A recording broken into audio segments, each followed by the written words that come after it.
এমন একটা মেয়ে খুঁজে বাইর করেন যার বাবা আপনার কাছে কিছু এক্সপেক্ট করে না। তবে মনে রাখবেন, আল্লাহ রসুল লোহার আংটির বিনিময়ে বিয়ে দিতে চাইছেন, তাও ছিল না ওই সাহাবীর, তারপরেও কিন্তু বিয়ে হয়েছে। বিয়েও করবেন ওরকম মেয়ে যে সেটা বুঝবে।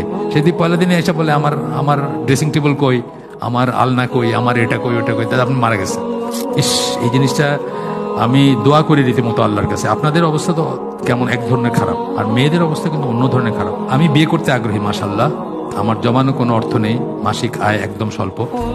পিতাকে বললাম কিন্তু রাজি হচ্ছে না। এখন আমার করণীয় কি? বিয়ে করে ফেলান। করণীয় হচ্ছে বিয়ে করে ফেলান। কারণ একজন ছেলের বিয়ের ব্যাপারে পিতার পিতার পাইলে ভালো, দোয়া পাইলে মা বাপ সবাইকে নিয়ে করতে পারলে ভালো। কিন্তু উনি যদি একটা কবিরা গুনাহে লিপ্ত হন এটার জন্য, তাহলে সেই কবিরা গুনাহে লিপ্ত হচ্ছে, বিয়ে করে ফেলেন, লোহার আংটি দিয়ে করে ফেলেন, নিজের লেভেল নামায় ফেলেন। এমন একটা মেয়ে খুঁজে বাইর করেন যার বাবা আপনার কাছে কিছু এক্সপেক্ট করে না, এবং তার সাথে কথা বলেন যে আমাকে জাস্ট মানে লোন হিসাবে আপনি আমার ভরণ পোষণের এটা করেন, টিল আমি কর্মক্ষম হই, তারপরে আমি সব শোধ করে দিব। আপাতত আমার ওয়াইফ আপনার বাড়িতে থাকুক, আমি তারপরে আলাদাই করবো। এবং আপনার কাছ থেকে যা আমি ফেভার নিতে সব আমি পে ব্যাক করবো ইন ক্যাশ বা হিসাবে।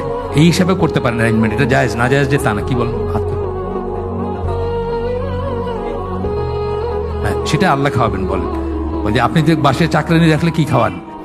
আমি তো বলছি, আমার একটা বইতে বলছি না যে আপনার বাসায় চাকরানি রাখলে একটা প্লেট পড়ে না? আমাদের বাসায় 2টা মহিলা খায়, খাওয়ার কোনো কন্ট্রাক্ট নাই, কিন্তু তারা কাজ কাম করে, রান্না করে, অটোমেটিক্যালি রান্নার পরে খায় যায়।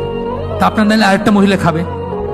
মনে করেন বাসায় একটা এক্সট্রা কামের মানুষ রাখছেন, এইভাবে বললেন আব্বারে যে আব্বা মনে করেন যে একটা কাজের মানুষ রাখছেন, একটা প্লেট পড়বে, এই তো, আর কি খাওয়ার আর কি দরকার।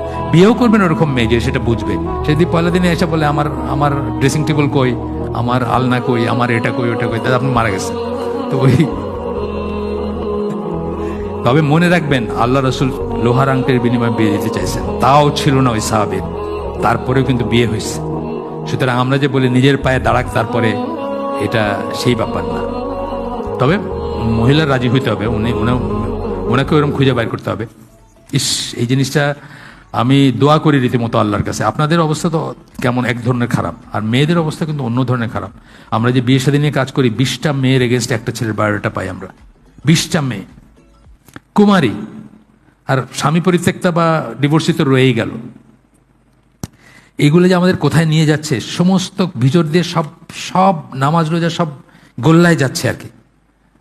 কারণ আপনি যদি ব্যভিচারী হন, আপনার বাকি জিনিস কোথায় যাবে বলেন তো? ব্যভিচারী হইলে কি বলছেন আল্লাহ? যে ইমান, মানে হাদিসে আসছে কি, ইমান ঝুলে থাকে, তাকে ছেড়ে যায় ব্যভিচারের মুহূর্তে, তারপরে আবার যখন রিপেন্ট করে তখন প্রবেশ করে তার দেহে ইমান। তা আপনি ব্যভিচারী হইলে আপনার কি অবস্থা চিন্তা করেন। আল্লাহ আমাকে তৌফিক দেন বোঝার, আমল করার। আসসালামু আলাইকুম রহমতুল্লাহ বারাকাতুহু।